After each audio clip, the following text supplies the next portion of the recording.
गणधर देवा, प्रतिगण देवा, उसके बाद ऐसे आचार्य, अंगधर आचार्य, पूर्वधर आचार्य, सुतधर आचार्य, उसके बाद अगर ये नहीं होंगे तो फिर हमारे संघ के नायक आचार्य,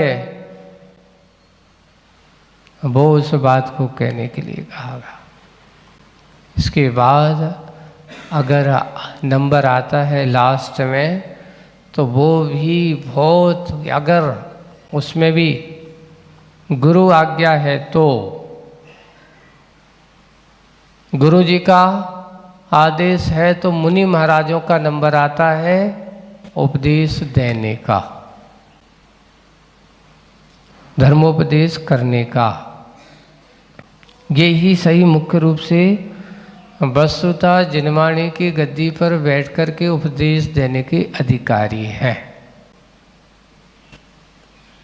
अब मुनि महाराज के लिए भी जैसे कि हम लोग हैं, है ना, संग में रहते हैं, आराम से मौन, कोई ज़रूरत नहीं है। आचार्य भगवान है, उनको काम करना है, उनका समाज का काम है, उपदेश देने का काम उनका है। हाँ, कभी कभार जब वो कहते हैं कि जाओ आज थोड़े से तुमने जो उपदेश अब तक पढ़ा है थोड़ा धर्मोपदेश करके आओ, ये उनके आदेश में होता है। एक और है, आचार्य श्री प्रायकर हम लोगों से कहते थे स्वाध्याय के 4 अंग बताए हैं।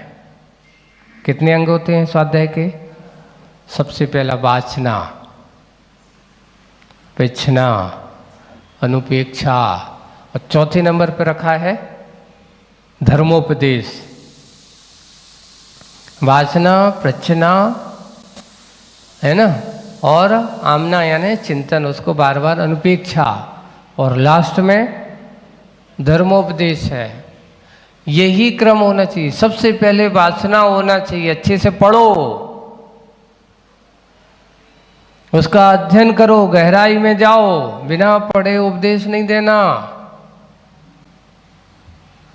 पढ़ा है नहीं, मात्र हम थोड़े से वाक चढ़ता है उसके कारण सीधा उपदेश देना चालू कर देते हैं। आज ये हो रहा है वाचना रूप नहीं रहा, पिछना, एक दूसरे से पूछना। देखिए, पिछना स्वाध्याय है, शंका नहीं है। जब अपन कोई तत्व के बारे में जानना चाहते हैं, तत्व की गहराई में उतरना चाहते हैं तो पूछें। इसलिए स्वाध्याय कभी भी अकेले करने में उतना आनंद नहीं आता।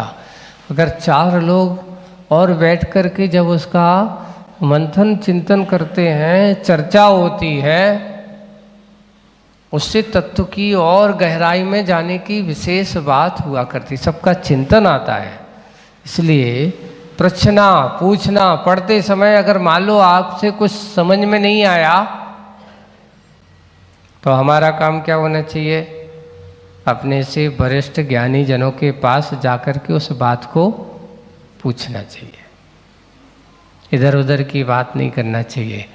ये बातें हमें पूछना चाहिए, उनसे प्रश्न होना चाहिए। फिर बाद में जो अपन ने समझ लिया है, पढ़ लिया है, अनुपेक्षा होना चाहिए। अनुपेक्षार्थ का चिंतन,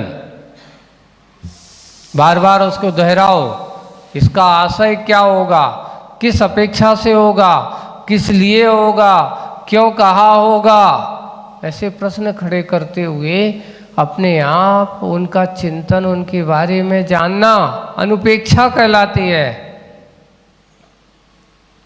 बाद में कोई जानने के इच्छुक हैं, ऐसे भव्य जीव हैं, उनको बताने का काम अगर होता है तो उसका नाम है धर्मोपदेश। चौथे नंबर पे धर्मोपदेश होता है। पहले, इसके पहले कितने स्वाध्याय होते हैं? 3। लेकिन अब उल्टा हो रहा है। पहले सबसे पहले क्या होता है? धर्मोपदेश होता है, उसके बाद चिंतन होता है, उसके बाद पूछना होता है, उसके बाद फिर वाचना होता है। एक और है, आचार्य जी हम लोगों से कहते थे, ये बताओ आप लोग स्वाध्याय किस दृष्टि से करते हो? बहुत अच्छा प्रश्न किया था। इसलिए कि मुझे प्रवचन करना है, इसलिए स्वाध्याय करते हो? तो आपका स्वाध्याय करना कोई मतलब नहीं है। क्या हो गए आप? क्या हो गए? बोले कि आपकी दशा ये हो गई जैसे ये माइक की दशा है। माइक क्या करता बताओ? मैं यहाँ से बोल रहा हूँ और आप तक मेरी आवाज़ क्या कर रहा है? पहुँचा रहा है। आप तो माइक बनने का काम कर रहे हो।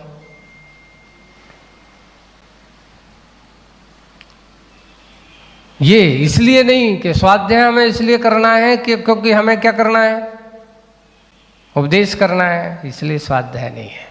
स्वाध्याय का अर्थ है जो होता शब्द स्वयं बताया जाता है कि जिसमें अपने आत्मा का चिंतन किया जाए, आत्मा के पास आने का प्रयास किया जाए। स्वा का अध्याय जिसमें छुपा हो उसका नाम स्वाध्याय है, ना कि दूसरों को उपदेश करने का नाम स्वाध्याय है। अकेले एकांत से उपदेश करने के लिए नहीं। मुझे प्रवचन करना है इसलिए पढ़ना है, ये ठीक नहीं है। नहीं, मुझे अपने आत्म तत्व को समझना है, मुझे अपने आत्म तत्व की गहराई में आना है, इसलिए हमें स्वाध्याय करना है। स्वाध्याय का ये अर्थ होता है। नहीं है तो क्या होता है? आपको एक छोटा सा उदाहरण आप लोगों ने सुना हुआ, लेकिन फिर भी सुना देता हूँ कि कीमत किसकी ज़्यादा है। देखिए आप कि एक बाजार में एक साथ बिल्कुल एक जैसी, एक ही साइज की, एक ही सब कुछ, पर तीनों की कीमत अलग अलग है। एक सुंदर मूर्तियां हैं, तीनों रखी हुई हैं। उससे पूछा गया भाई इसकी कीमत क्या है? तो उसने कहा 100 रुपया। पहली की कीमत कितनी है? 100 रुपया। फिर उसने कहा कि ये भी तो बिल्कुल वैसी, इसकी कीमत क्या है? बोले 200 रुपया। कीमत अलग है। फिर उससे तीसरी बाजू में रखी, उससे पूछा कि इसकी कीमत क्या है? तो बोले कि इसकी 300 रुपया है। अच्छा है। मूर्ति तीनों एक सी हैं, लेकिन तीनों की विशेषता अलग अलग है, तीनों की कीमत अलग। क्यों? बोले कि आप इसको जानना चाहते हो? बोले कि हाँ जानना चाहता हूँ। कारण क्या है? बोले कि देखो 100 रुपया वाली की कीमत आप समझना चाहते हो। 100 रुपये की कीमत की बात है, इसकी विशेषता है कि यहाँ से कुछ भी जाता है और यहाँ से निकल जाता है, इसलिए कीमत इसकी ज़्यादा नहीं है। 200 रुपये वाले की कीमत क्यों ज़्यादा है? बोले 100 रुपया ज़्यादा क्यों है?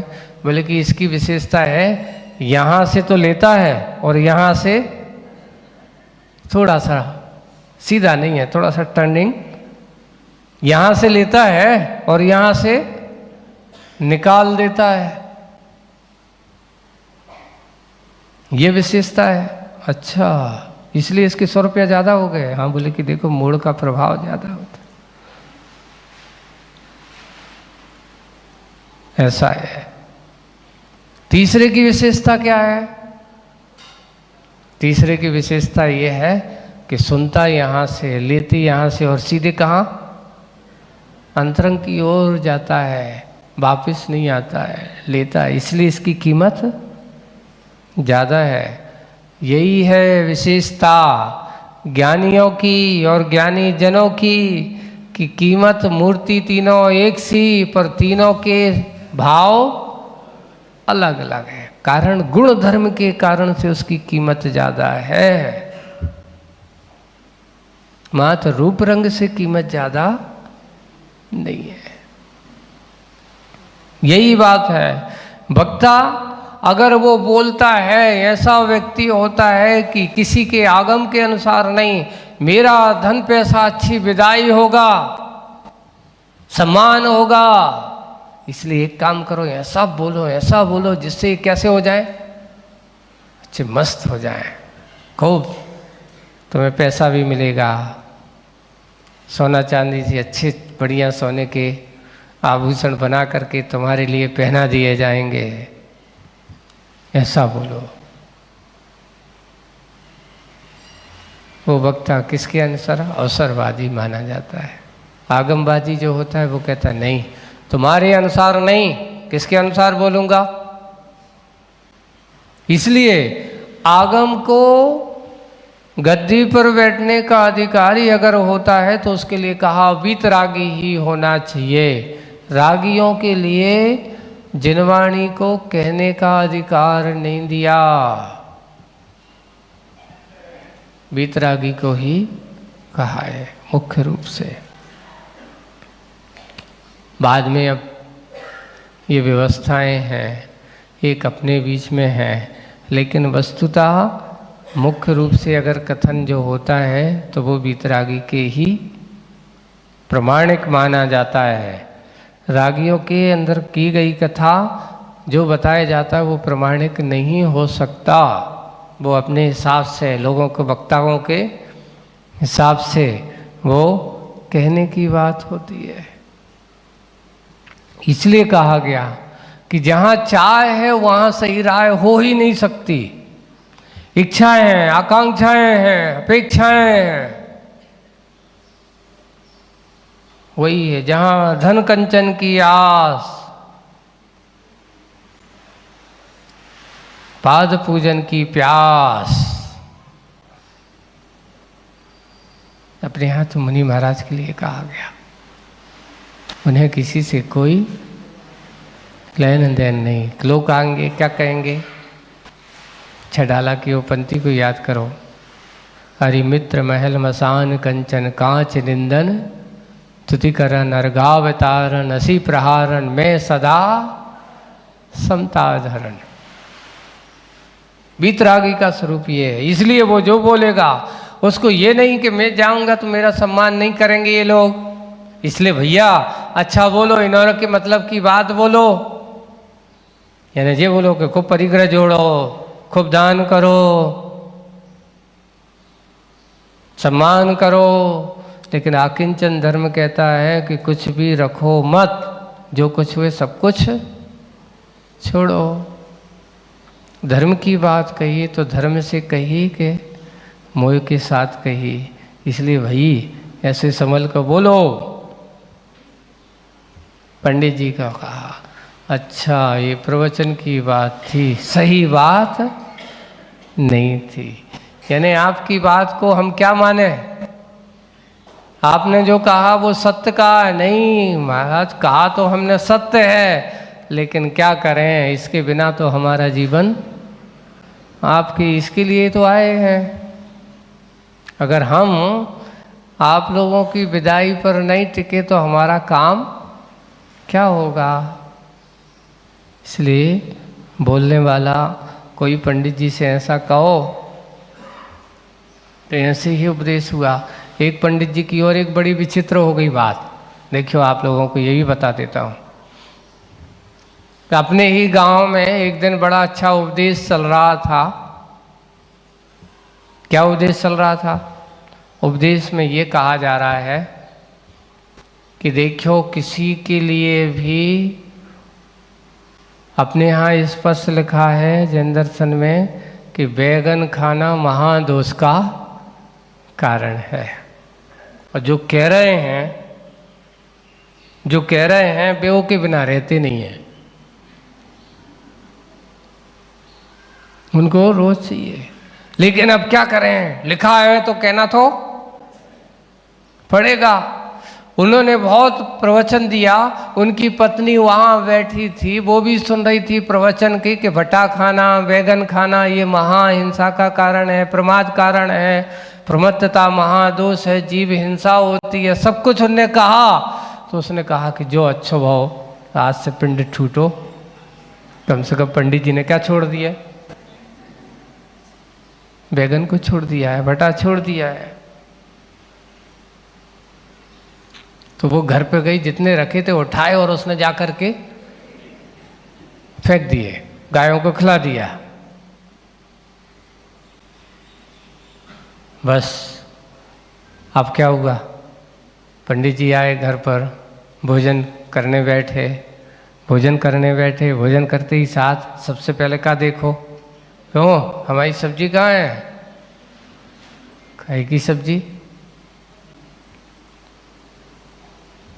बोले कि काहे की सब्जी, मेरी बैगन वाली सब्जी कहाँ है, बोले कि आप बड़े हो विचित्र आत्मा हो, अभी मंदिर में क्या कह रहे थे आप, उपदेश में क्या कह रहे थे, इतनी खराब है, मैं जब इतना खराब है तो मैं अपने पंडित जी, अपने पतिदेव को खराब चीज क्यों खिलाऊं। मैंने भी सोचा आज के बाद आप बैगन लगता है आपने त्याग कर ही दिया होगा, इसलिए मैंने उठा करके उन बैगनों को कहाँ कर दिया, फेंक दिया।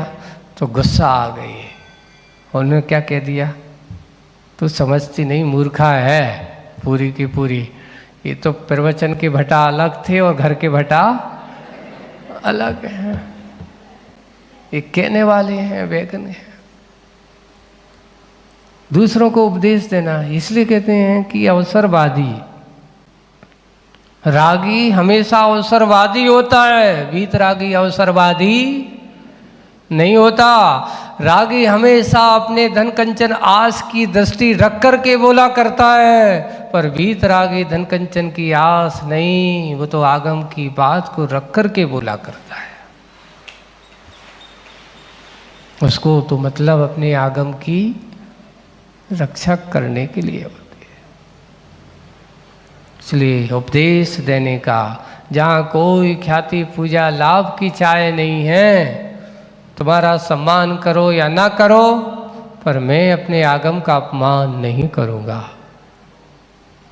वही बोला करता है। इसलिए वक्ता कौन, अवसरवादी नहीं हो, जमघट को देख कर के बोलने वाला नहीं हो, बहुत भीड़ है इनके अनुसार बोलो, नहीं, ऐसा नहीं है। बहुत सारे लोगों को हमेशा, जो व्यक्ति आगम के भाल को ऊपर उठा करके चलता है, ढकता नहीं है, उसको ढांकने का प्रयास नहीं करता, आगम के भाल को, आगम की बात को जन जागर तक पहुंचाने का काम करता है, ऐसी ही वही सही वक्ता माना जाता है। अवसरवादी गिरगिट की तरह रंग बदलने वाले वक्ता नहीं होते।